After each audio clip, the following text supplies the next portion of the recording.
골로새서는 당시 골로새 교회에 침투하여 성도들의 신앙을 위협하는 여러 거짓 가르침들에 대해서 경고하며 예수님은 어떤 분이신지, 예수님을 믿는 우리는 어떻게 살아야 하는지에 대해서 가르치고 있습니다. 골로새 교회는 바울이 세운 교회가 아닙니다. 바울의 제자인 오늘 본문에 나오는 에바브라가 개척하여 세운 교회인데요. 그러다 보니 사실 바울은 이 골로새 교회에 대해서 자세히 알지 못했습니다. 그가 아는 건 에바브라를 통해서 전해 들은 것이 거의 전부라고 할 수 있었죠. 심지어 바울은 감옥에 갇혀 있는 상태입니다. 모든 것이 제한되어 있었다는 거죠. 감옥에 갇혀서 쓴 편지이거든요. 그럼에도 불구하고 바울은 골로새 교회에 편지를 써보냈고 이것이 바로 골로새서입니다. 에바브라를 통해 지금 골로새 교회가 어려움을 겪고 있다는 걸, 그리고 또 어려움을 더 겪을지도 모르겠다는 소식을 들었기 때문입니다. 우선 1, 2절에서 자신의 소개와 인사를 하는 바울이 자신을 골로새 교회의 사도라고 밝힌 것에 주목해야 합니다. 나 사도인 이 바울은 너희에게 편지를 썼다. 이렇게 자신을 사도라고 밝히고 있죠. 굳이 사도의 직분을 밝히는 건 야, 내가 다름 아닌 사도야.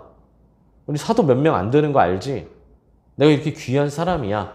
라고 권위주의적인 생각에서 하는 것이 아니라 자신의 편지는 비록 편지였지만 일반적인 그냥 안부, 그냥 일반적인 서신이 아니라 하나님의 말씀임을 알고 받아들여 순종해야 한다는 의미였습니다.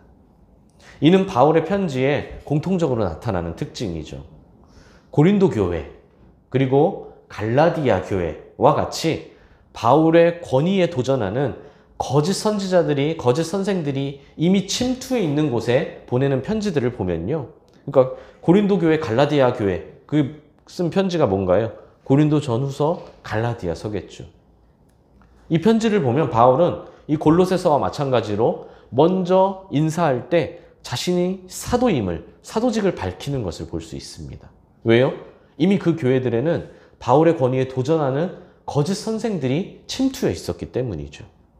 반대로 바울의 편지들 가운데 비교적 개인적인 내용의 편지나 자신과 이미 아름다운 교제를 나누고 있고 이미 칭찬을 받고 있는 교회들에게 보내는 편지에는 바울이 굳이 자신이 사도라는 걸 밝히고 있지 않습니다.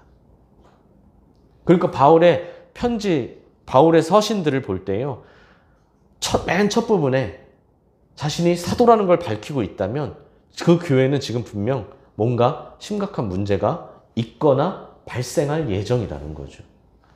반면에 바울의 편지인데도 불구하고 그냥 나 사도된 바울은이 아니라 그냥 나 바울은 이라고 했으면 그 교회는 이미 바울과 친밀하게 교제를 맺고 있거나 오히려 칭찬받기 위해 쓴 편지라는 겁니다. 아주 간단하지만 꽤 유의미한 차이가 있는 부분입니다. 그러니까 성경을 읽을 때 그런 간단한 부분도 집중해서 보면 차이점을 알 수 있겠죠. 이렇게 인사를 마친 바울은 3절에서 그동안 골로새 교회를 위해 자신이 계속 기도해 왔다고 밝힙니다. 자신이 세운 교회는 아니지만 결국 자신이 전도 여행할 때 그때 뿌려진 복음의 씨앗이 맺은 열매이기 때문에 남다른 애정을 갖고 있었다는 겁니다. 물론 그럼에도 골로새 교회 성도들은 바울과 단 한 번도 얼굴조차 마주한 적이 없는 완전 생면부지의 사람이었으면 변함이 없습니다. 하지만 바울이 기도한 건 이 골로새 교회뿐만은 아니었습니다. 바울은 이미 곳곳에 퍼져 있는 교회와 성도들을 위해 계속 기도해 왔죠. 결국 모두가 주 안에서 한 가족이고 한 성도이기 때문입니다. 그럼 우리는 어떻습니까? 우리는 기도하고 있습니까? 바울은 골로새 교회를 향해 꾸준히 기도하며 골로새 교회를 향한 자신의 사랑을 계속 표현했습니다. 아무도 몰라줘도, 아무도 알아주지 않아도 바울은 골로새 교회를 위해 계속 무릎 꿇었어요. 사랑으로 기도했다는 거죠.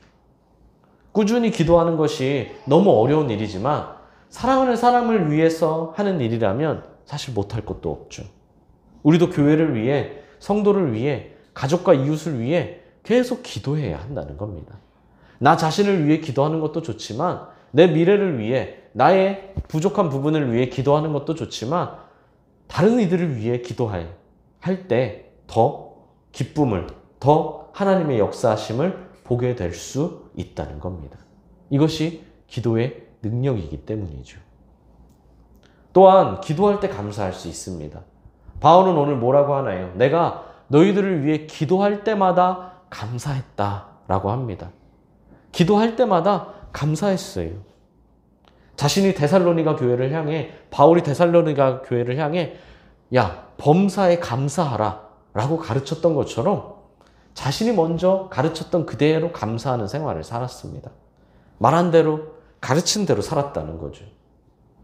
오늘 바울의 감사 제목은 크게 두 가지로 요약할 수 있는데요. 첫 번째 감사는 골로새 교회의 믿음과 사랑에 대하여 들었기 때문입니다. 골로새 교회 성도들이 어려운 상황 가운데서도 순수한 신앙의 모습을 잘 지켜냈다는 겁니다. 물론 그들이 정확히 어떤 상황에서 어떤 선택을 했는지는 잘 모릅니다. 하지만 바울은 그들의 믿음과 사랑을 칭찬하죠. 어려운 상황 속에서도 잘 승리해냈다는 겁니다. 그러한 그들의 모습이, 행동이 바울에게까지 들렸고, 그래서 바울이 그들을 위해 더욱 기도했고, 또 기도할 때마다 더욱 감사했다라면서 지금 칭찬하고 있는 거예요. 다만 놓치지 말 건 지금 바울이 편지를 쓰고 있는 이유입니다. 아까 이미 말씀드렸듯이 사실 바울은 골로새 교회를 칭찬하기 위해서가 아니라 골로새 교회에 엉뚱한 사상이 퍼졌기 때문에, 혹은 그것이 더욱 퍼질 위험이 있기 때문에 편지를 썼다고 했었죠. 골로새 교회가 완벽해서 그들이 다 잘하고 있어서 쓴 편지는 아니라는 겁니다. 하지만 바울은 그럼에도 성도들을 칭찬하죠. 가식일까요? 가식이 아니라 그들의 장점을 봤기 때문입니다. 문제가 없는 건 아니지만 그럼에도 바른 신앙 안에서 잘하고 있고 열매를 맺고 있다고 칭찬하고 있는 거예요. 또한 비록 지금은 어려워도 주의 능력 안에서 모든 문제가 해결될 것임을 믿었기 때문입니다. 지금은 어려운 상황이지만, 지금은 이런저런 문제들이 터지고 있지만 그것이 주의 능력 안에서 해결될 것이라는 겁니다. 그래서 사실은 골로새 교회보다 문제가 훨씬 더 컸던 고린도 교회를 향해 쓴 편지에도 바울은 이런 방식으로 편지를 썼습니다. 그들이 가진 부정적인 문제보다는 그들 안에서 역사하는 복음의 능력을 보았고 그것을 강조했다는 겁니다. 문제가 없다는 건 아니지만 그것이 복음의 능력 안에서 해결될 것이란 믿음이 있었다는 거죠.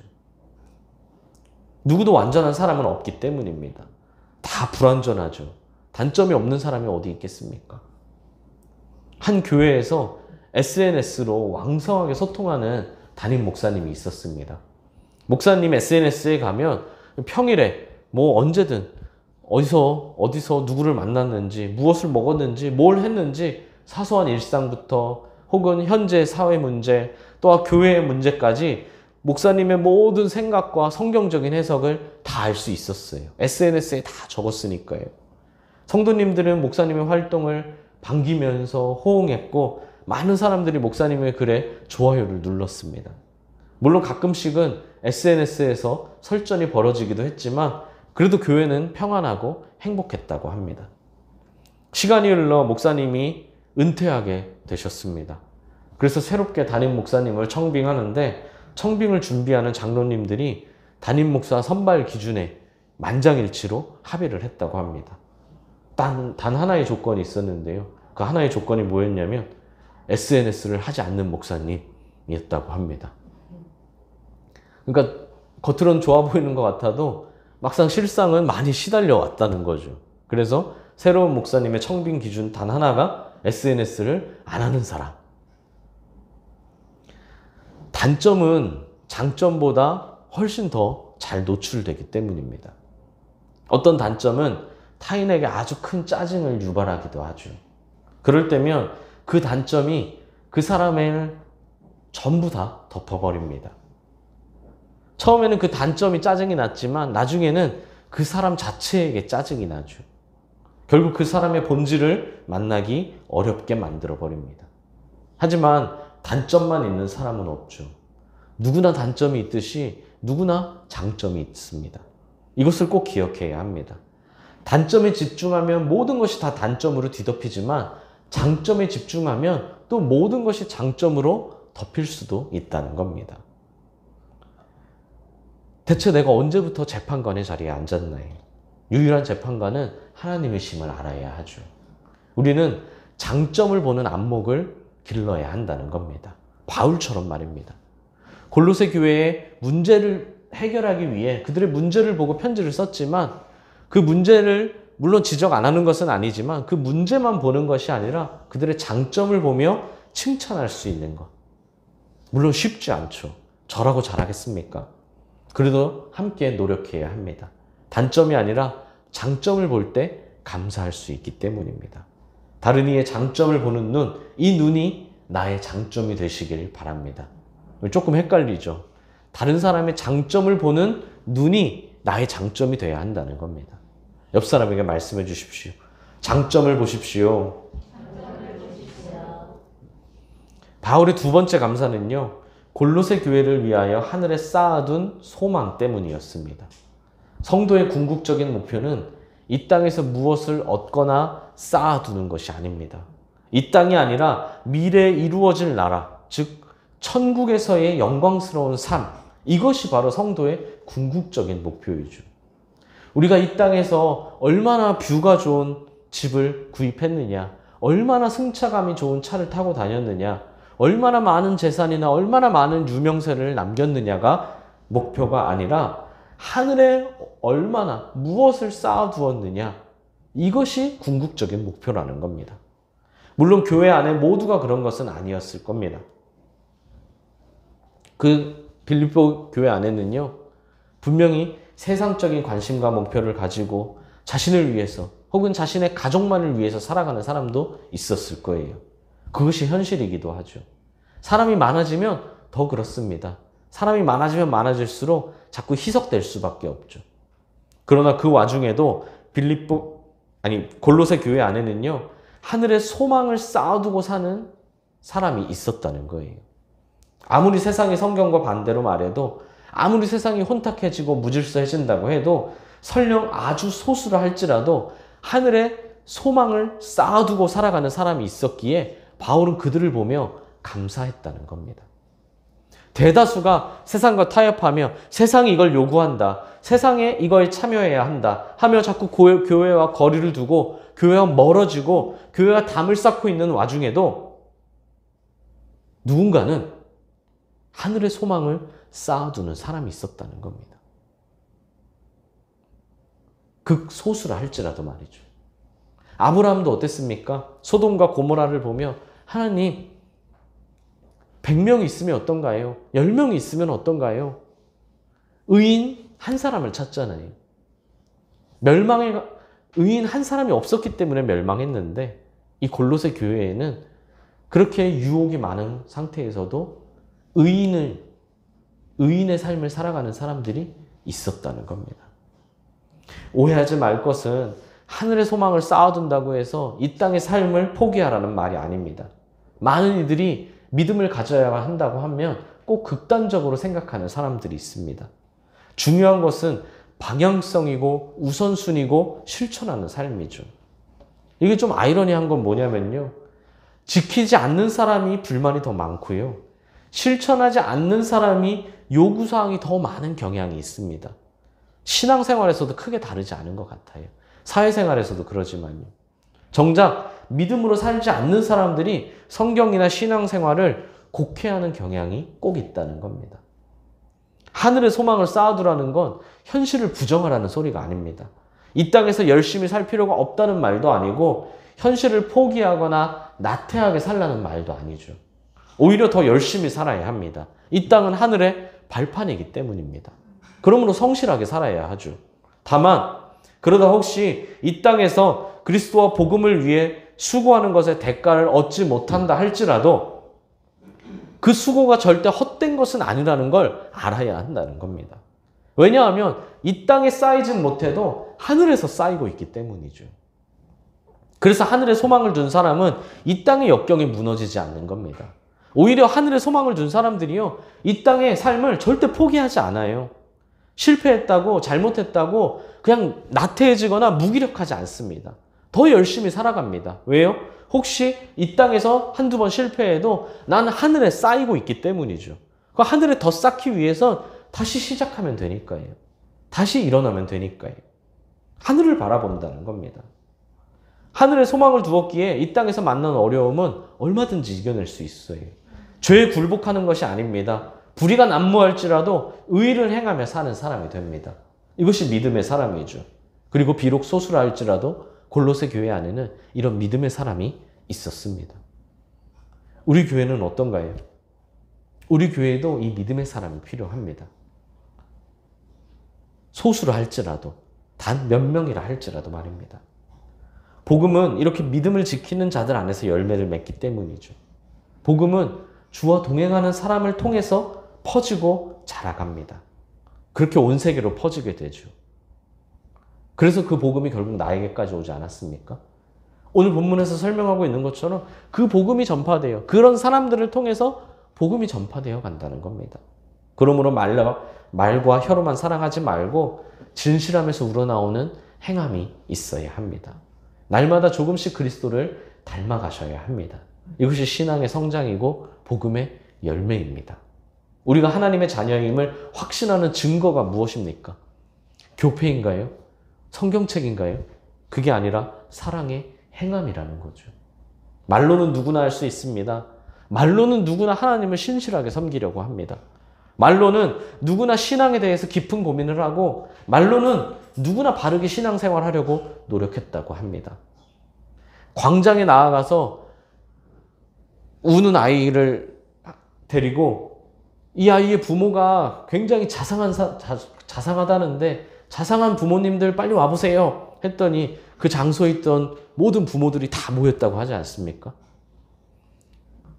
그러니까 말로는 다 자상하고 말로는 다 잘해요. 하지만 중요한 것은 삶이죠. 삶이 맞춰주지 않는다면 무엇이 믿음인가요? 공허에 불과하다는 겁니다. 하루를 살아도 행복할 수 있다면 나는 그 길을 택하고 싶다라는 노래 가사가 있죠. 하루를 살아도 순종하는 삶을 살아야 한다는 겁니다. 하루를 살아도 주와 동행하며 살아야 한다는 겁니다. 할렐루야. 사랑하는 수원동인교회 성도 여러분, 오늘 이 편지를 받은 골로새 교회 성도들의 마음은 어땠을까요? 이 편지를 읽으며 기뻤을까요? 아니면 짜증이 났을까요? 만약 이 편지의 수신자가 나라면 나의 마음은 과연 어떨까요? 기쁠까요? 아니면 슬플까요? 이제 하나씩 함께 보겠지만 이 편지에는 칭찬만 있는 것은 아닙니다. 칭찬도 있고 책망도 있고 새롭게 배워야 할 것도 있고 이미 알고 있지만 다시 한번 다짐해야 할 것도 있습니다. 편지를 보고 누군가는 바울의 책망조차 날 사랑하기에 하는 말이야 라고 사랑으로 느꼈겠지만 누군가는 그 정반대의 사람도 있었겠죠. 칭찬조차 왜 저렇게 가식적일까 하는 사람도 있었을 겁니다. 중요한 건 나의 마음이고 나의 반응입니다. 앞으로 이 편지의 수신자가 나라고 생각하고 설교를 들으시길 바랍니다. 바울이 우리에게, 더 정확하게는 하나님이 나에게 뭐라고 말씀하시는지를 들어보십시오. 그리고 순종하십시오. 하나님의 말씀을 그냥 흘러보내는 사람이 되지 마시고 품으시길 바랍니다. 바울처럼 늘 기도하며 감사하며 사랑을 실천하는 사람이 되십시오. 장점을 보는 사람이 되십시오. 그때 승리하는 삶을 살 줄 믿습니다.